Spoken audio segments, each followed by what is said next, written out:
Train के Shanti Niketan station छोड़ते ही मैं दरवाजे के पास आकर खड़ा हो गया। बाहर के दृश्य लुभावने, दूर दूर तक दिखते धानों के खेत, लाल मिट्टी की सुगंध। सच ही कहते हैं, यहाँ के गांव में जो आकर एक बार रहा वह इसे भूला नहीं पाएगा। बीरभूम की सुंदरता कोई कभी ही अच्छी तरह से बता सकता है, और कईयों ने बताया भी है। मैंने कहा था ना, इस ट्रेन में बहुत सारे अजीबोगरीब किरदार हैं, और जिस किरदार की बात मैं कर रहा था वह कहानी अब बताता हूँ। ट्रेन यही कुछ 1 घंटे में रामपुर हाट पहुँच गई, इसलिए मैं दरवाजे के पास ही खड़ा बाहर के दृश्यों को देख रहा था। मेरी दूसरी तरफ के दरवाजे पर जब मेरी नज़र गई, वहाँ एक साधु खड़ा था।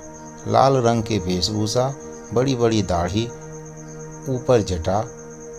इस ट्रेन में ऐसे साधुओं का दिखना आम बात है, पर मैं बहुत देर से देख रहा हूँ वह साधु दरवाजे पर तो खड़ा है, पर एक गंभीर दृष्टि से डिब्बे के अंदर किसी को एकटक देखे ही जा रहा है, और मन ही मन कभी आंख बंद कर कुछ मंत्र जैसा पढ़ता है। इस तरफ से दिख नहीं रहा कि वह साधु किसे देख रहा है। पहले मैंने इस पर ज़्यादा ध्यान नहीं दिया, पर कुछ तो बात थी, क्योंकि वह साधु एकटक अंदर ही देखे जा रहा था। अब मुझसे रहा नहीं गया, मैंने जाकर उस दरवाजे के पास से झांक कर डिब्बे के अंदर देखा। वहाँ तो बहुत लोग दिख रहे थे। अब साधु किसे देख रहा है यह कैसे जानूं? मैंने साधु से ही पूछ लिया, बाबा आप इतना अंदर गंभीर होकर क्यों देख रहे हैं? कोई बात है क्या? वह साधु कहीं खोया हुआ था। एकाएक मेरे बोलने से मानो जाग गए और थोड़ा सा हंसते हुए बोले, बेटा देवी के शरण में ध्यान मग्न था। क्या बोले, फिर से बोलो। बाबा आप चिंता मग्न होकर अंदर किसे देख रहे हैं? साधु ने उत्तर दिया, वहाँ सीट के किनारे बैठी हुई लड़की को। मैंने अंदर देखा, एक 13-14 साल की लड़की।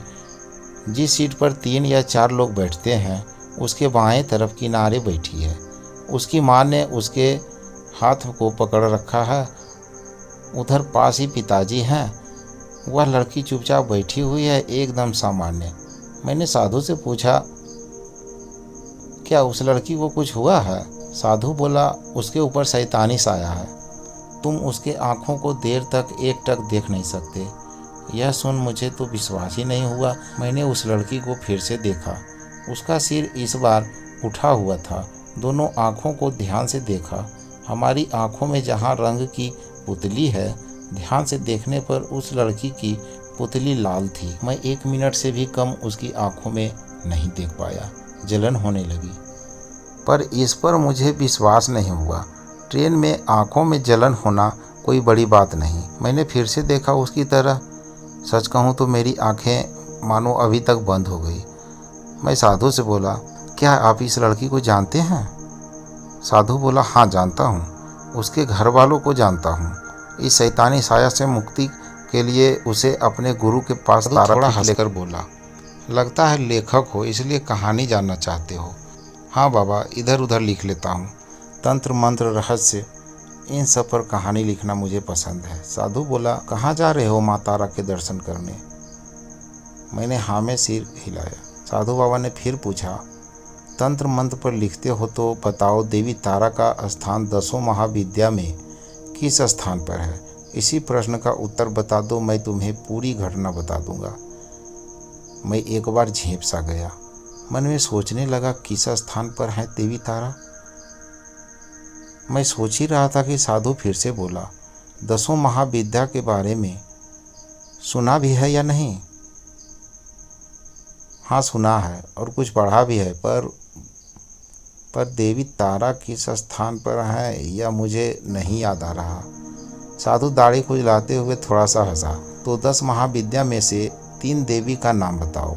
हाँ, छिन्नमस्ता देवी, देवी त्रिपुरा सुंदरी और स्वयं देवी काली भी है, यह मुझे पता है। वह साधु बोला, जय माँ काली। अब मुझे पता चल गया कि तुमने कुछ तंत्र मंत्र के बारे में लिखा है, क्योंकि देवी त्रिपुरा सुंदरी का नाम सबके मुंह से नहीं सुनने को मिलेगा। जो तंत्र मंत्र के बारे में एक लाइन भी जानता है, उन्हें देवी त्रिपुरा सुंदरी के बारे में अवश्य पता है। 11:30 बज रहा है। ट्रेन अपने गति के साथ रामपुर हाट की तरफ बढ़ता जा रहा है। 1-1.5 घंटे में मैं वहाँ पहुँच जाऊँगा। इधर साधु बाबा मुझे उस छोटी लड़की के बारे में, उसके साथ क्या हुआ, बताने लगे।